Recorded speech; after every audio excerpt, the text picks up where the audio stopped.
చేశారనే కారణంతో ప్రముఖ యూట్యూబర్ అన్వేష్‌పై హైదరాబాద్ సైబర్ క్రైమ్ పోలీసులు కేసైతే నమోదు చేశారు.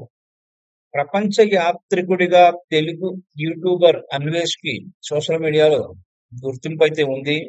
ఇటీవల కాలంలో ఆయన బెట్టింగ్ యాప్‌లు చేస్తున్న సెలబ్రిటీల గురించి వీడియోలు చేస్తూ చర్యలు తీసుకోవాలని 2 తెలుగు రాష్ట్రాల ప్రభుత్వాల్ని, పోలీస్ అధికారులనైతే కోరుతున్నారు. బెట్టింగ్ యాప్‌లు ఎంతోమంది అమాయకుల జీవితాలను నాశనం చేస్తున్నాయి. ఈ మధ్య కాలంలో 2 తెలుగు రాష్ట్రాల ప్రభుత్వాలు సీరియస్‌గా చర్యలు తీసుకుంటున్న సంగతి కూడా మనకు తెలుసు. డబ్బుకు ఆశపడి బెట్టింగ్ యాప్‌లను ప్రమోట్ చేసిన పలువురు సోషల్ మీడియా సెలబ్రిటీలపై కేసుల నమోదుతో పాటు వాళ్ళను విచారించారు.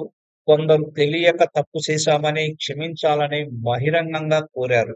అయితే బెట్టింగ్ యాప్‌లను హైదరాబాద్ మెట్రో రైలులో ప్రమోట్ చేస్తుండడంపై తెలంగాణ హైకోర్టుకు పలువురు ఫిర్యాదు చేశారు.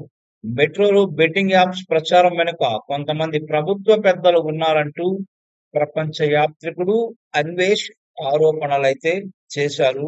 కానీ అన్వేష్ ఆరోపణలన్నీ నిరాధారమైనవని, అతనిపై హైదరాబాద్ సైబర్ క్రైమ్ పోలీసులు సుమోటోగా కేసైతే నమోదు చేశారు.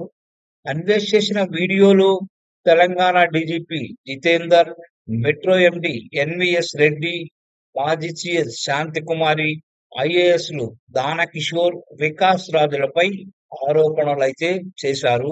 బెట్టింగ్ యాప్ ప్రమోషన్ల ద్వారా 300 కోట్ల రూపాయల అక్రమాలకు పాల్పడ్డారనేది అన్వేష్ ప్రధాన ఆరోపణ. ఎలాంటి ఆధారాలు లేకుండా అన్వేష్ ఆరోపించాడని కానిస్టేబుల్ ఫిర్యాదు మేరకు సుమోటోగా పోలీసులు కేసు నమోదు చేశారు. ఇలాంటి వీడియోల కారణంగా ప్రభుత్వానికి చెడ్డ పేరుతో పాటు అధికారుల విశ్వసనీయత దెబ్బతింటుందని ఆ ఫిర్యాదులో కానిస్టేబుల్ పేర్కొన్నారు. మరి అన్వేష్ ఆరోపించినట్లు వీళ్ళంతా 300 కోట్ల రూపాయల బెట్టింగ్‌కి పాల్పడ్డారా? లేదా అవన్నీ ఆరోపణలేనా? అన్నది మున్ముందు తెలియాల్సి ఉంది.